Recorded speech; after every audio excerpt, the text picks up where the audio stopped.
முனிவருக்கு மகனாக பிறந்த சுக்கிரனை அதிபதியாக கொண்ட துலாம் ராசி அன்பு சொந்தங்களுக்கு வணக்கம். என்னது பிருகு முனிவரா? அப்புறம் ஏன் சுக்கிர பகவான் அசுரனோட குருவா மாறினாரு அப்படின்னு நீங்கள் கேள்வி கேட்பீங்க. அது ஏன்னா பிருகு முனிவர் அப்படின்னாலே பெரிய ஞானின்னு சொல்லுவாங்க. அவர் என்ன சொல்கிறாரோ அது பூரா நடக்கும். இதனாலேயே அவரோட மகனான சுக்கிரனுக்கும் சொன்ன வாழ்க்கைலாம் பழிக்கிற சக்தி இருக்குது. மேலும் நிறைய இன்னும் திறமையை வளர்த்துக்கலாம், இன்னும் விஷயங்களை கற்றுக்கிறதுக்காக கச்சியப்பர் என்ற முனிவர்கிட்ட சுக்கிரனை அனுப்பி வச்சாங்க. அங்கே ஆல்ரெடி தேவர்களோட குருவான குரு பகவானும் அங்கே கல்வி கற்றுட்டு வந்திருக்காரு. இப்போ சுக்கிரனும் போய் சேர்ந்ததால ஏற்கனவே சுக்கிரனுக்கும் குரு பகவானுக்கும் ஆகாது. அதனால் சுக்கிர பகவான் வேறு இடத்துல சேர்ந்துட்டாங்க. அது எந்த இடம்னா அசுரர்களோட இடம்தான். அதனாலேயே சுக்கிர பகவான் அசுரர்களோட பக்கம் போயிட்டு அவங்களோட நலனுக்காக ரொம்ப பாடுபட்டு வந்தார். ஒரு தடவை அசுரர்கள் அழிஞ்சுக்கிட்டே வராங்க. இதனால் சுக்கிரன் என்ன செஞ்சிட்டாருன்னா சிவபெருமானிடம் கடும் தவம் புரிந்தார். அந்த கடும் தவத்தினால பிரிதி சஞ்சீவரணம் இந்த மந்திரத்தை வாங்கி வந்திருக்காரு. அந்த மந்திரம் என்னன்னா சாகா வரம் கொடுக்கும் மந்திரம். இதனாலேயே சுக்கிரன் ஒரு வாழ்க்கையில எவ்வளோ பெரிய கஷ்டத்தை கொடுத்தாலும் மறு வாழ்க்கையை கொடுப்பாரு அப்படிங்கிறது ரொம்ப உண்மைங்க. அதாங்க, எவ்வளவு கஷ்டத்தை கொடுத்தாலும் மறு வாழ்க்கையை கொடுப்பவர் தான் சுக்கிர பகவான். அதனாலேயே துலாம் ராசிக்காரர்கள் எவ்வளவு பெரிய கஷ்டத்தை கொடுத்தாலும் அதுலேருந்து மீட்டு எடுத்துருவார் சுக்கிர பகவான். அதனால தான் நம்மளுக்கு எவ்வளோ பெரிய கஷ்டம் வந்தாலும் நம்மளுக்கு சமாளிக்கக்கூடிய தைரியம் இருக்கோ அப்படின்னு சொல்லி உங்களுக்கு புரிஞ்சுக்க முடியும். துலாம் ராசிக்காரவங்க பொதுவாக நீதிக்கும் நேர்மைக்கும் ரொம்ப பாடுபடுவீங்க. மித்தவங்க பொருள் மீது ஆசைப்பட மாட்டீங்க. அதனாலேயே கஷ்ட காலத்தில் ஓரளவு சமாளிக்க திறன் உங்ககிட்ட வந்துடும். இப்போ உங்களுக்கு புரிஞ்சிருக்கும் சுக்கிர பெருமானோட அருமை என்னன்னு. அதனால் ஓம் சுக்கிராய நமக அப்படின்னு சொல்லிக்கிட்டே இருங்க. ஏன்னா உங்களோட ராசி கட்டத்தில் சுக்கிர பகவான் நிலைத்து இருக்கணும்னா ஓம் சுக்கிராய நமக அப்படின்னு சொல்லிக்கிட்டே இருங்க. துலாம் ராசிக்காரவங்களுக்கு யோகம் இருக்கா இல்லையா? இன்னும் கஷ்டத்தை அனுபவிச்சுக்கிட்டே இருக்கும். இந்த மாதம் யோகம் இருக்கா இல்லையான்னு கேட்டிங்கன்னா இருக்குது. என்ன யோகம் அப்படின்னா உங்கள் கட்டத்தில் சூரிய பகவானும் சனி பகவானும் ஒன்று சேரக்கூடிய நாள் மாதம் விட்டது. 30 ஆண்டுகளுக்கு கழித்து இந்த நவபஞ்ச ராஜயோகம் உங்கள் ராசியில் தோண்டியிருக்குங்க. இந்த ராசியிலே இருக்குது நவபஞ்ச ராஜயோகம். ராஜயோகம்னாலே உங்கள் ராசியில் யோகம் கண்டிப்பாக வரப்போகுதுன்னு அர்த்தம். இந்த நவபஞ்ச ராஜயோகம் எப்படின்னா அதிர்ஷ்டம் நிறையா இருக்கும். பெயர் புகழ் பதவின்னு பொருளாதார ரீதியாக நீங்கள் வளர்ந்துக்கிட்டே போவீங்க. ஆன்மீக ரீதியாக நீங்கள் உயர்வை அடைவீங்க.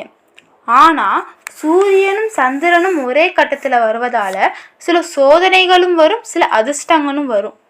அதெல்லாம் தாங்கிக் கொள்ள மனப்பக்குவம் உங்ககிட்ட இருக்குது. மேலும் சூரிய பகவான் அருளால் தலைமை பண்பு வளருங்க. பதவி பலன் யோகம் ஆன்மீகம் வளர்ச்சி விவசாயம் நிதி சொத்து எல்லாமே நிலைத்து வளரும் யோகம் உங்களுக்கு வந்திருக்கு. சனி பகவான் சூரிய பகவான் வருவதால் நிறைய சோதனைகள் வரும். அந்த சோதனை மூலம் நீங்கள் நிறைய அனுபவத்தை கற்றுக்கிட்டு உங்கள் வாழ்க்கையில் நிலைத்த வெற்றியை பெறுவீங்க. உங்கள் துலாம் ராசிக்காரவங்க பொறுத்த வரைக்கும் நிறைய சம்பாதிப்பாங்க. ஆனால் காசை சேர்த்து வைக்க முடியாது. அது உங்ககிட்ட இருக்க பெரிய இப்போ வருமானம் வருதா உடனே காற்று போல் கரைஞ்சி போயிடும். அதனால் நீங்கள் பிளான் போட்டு திட்டமிட்டு இதுக்கு இந்த செலவு, மளிகை சாமானுக்கு இவ்வளோ செலவுன்னு சொல்லி பணத்தை ஒதுக்கிட்டு மீதம் உள்ள பணத்தை சேமித்து வைக்க பாருங்கள். ஏன்னா உங்களோட ஃப்யூச்சருக்கு பணம் தேவைப்படும். மித்தவங்கள்ட்ட கையேந்திர நிலைமை வரும்னால நீங்கள் இப்போயே சேமித்து வைக்கிறது ரொம்ப நல்லது. அன்னதானம் செய்யுங்க. வெண்மை நிறத்தில் அன்னதானம் செய்யுங்க. லெமன் சோறு புளியோதரை அந்த மாதிரி செய்யாமல் வெண்மை நிறத்தில் அன்னதானம் செய்யுங்க. ஏன்னா வெண்மை நிறம் சுக்கிரனுக்கு ரொம்ப பிடிக்கும். அதனால் வெண்மை நிறத்தில் அன்னதானம் செஞ்சு ரொம்ப சிறப்பு. இப்போ அதிகாரம் பதவி உயர்வு எல்லாமே வரும். இந்த அதிகாரம் வரும்போது ஈகோவும் உங்ககிட்ட வரும். அதான் சொல்கிறாங்க, தலைமை பொறுப்புக்கு வரும்போது உங்கள் தலைகணமும் எகுரும் அப்படி சொல்கிறாங்க. அந்த தலைகணம் உங்ககிட்ட வரக்கூடாது. உடல் ஆரோக்கியத்தில் வந்து கவனம் தேவை. கால் வலி, மூட்டு வலி அந்த மாதிரி வரும், அந்த கொஞ்சம் வரும், அப்புறம் சரியாயிடும். அதனால் உடல் ஆரோக்கியத்தில் வந்து கவனம் தேவை. சோம்பலாக இருக்கிறீங்கன்னா சோம்பல் இருக்கக்கூடாது. ஏன்னா சனி பகவான் வந்து சோதிப்பார். உங்களுக்கு ஒரு யோகம் தரப்போகிறாருன்னா அதுக்கு நீங்கள் ஏற்றவங்களான்னு சோதிப்பார். சோம்பல் கொடுப்பாரு. இந்த வேலையை இவன் செய்கிறானா பார்ப்பாரு. நீங்கள் சோம்பேறி ஆகிட்டு இருந்தீங்கன்னா உங்களுக்கு யோகம் தரமாட்டார். இந்த யோகத்தை வந்து இவனுக்கு கொடுத்தா கரெக்டாக வருமா அப்படின்னு யோசிச்சு தான் கொடுப்பார். பொதுவாக சனி பகவான் வந்து ஒரு யோகத்தை தரப்போகிறான்னா கொஞ்சம் டெஸ்ட்டு அந்த மாதிரி வைப்பார். சோம்பல் ஆக்குவார். இவனுக்கு வந்து இந்த யோகத்தை கொடுப்பது சரியா தப்பா அப்படின்னு யோசிப்பார். ஒரு வேலையை கொடுப்பாரு, சோம்பல் ஆக்குவார். அது சோம்பலே மீறி நீங்கள் கடினமாக உழைக்கிறீங்களா தான் பார்ப்பார். அப்போ தான் உங்களுக்கு அந்த யோகத்தை கொடுப்பாரு சனி பகவான். அதனால கொஞ்சம் நீங்கள் தெளிவாக இருந்துக்கோ. வெள்ளிக்கிழமை ஆனால் வெண்ணிற பூக்களால் வழிபாடு செஞ்சால் ரொம்ப நல்லது.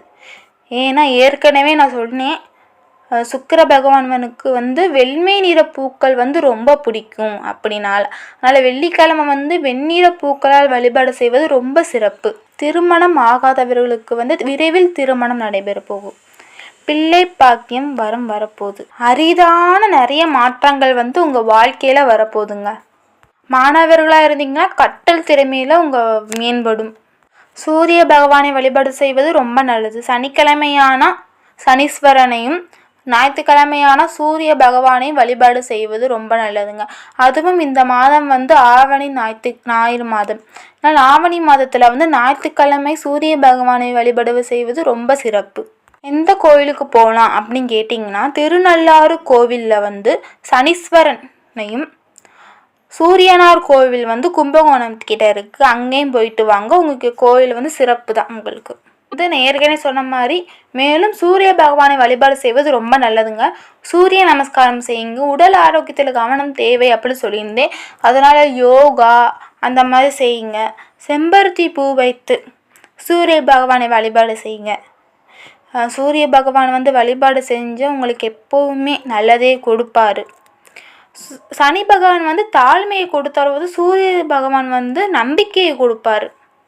நிலையான வருமானம் வந்து உங்களுக்கு கண்டிப்பாக வருங்க. ஆன்மீக ரீதியாக நீங்கள் வந்து உயர்வை அடைவீங்க.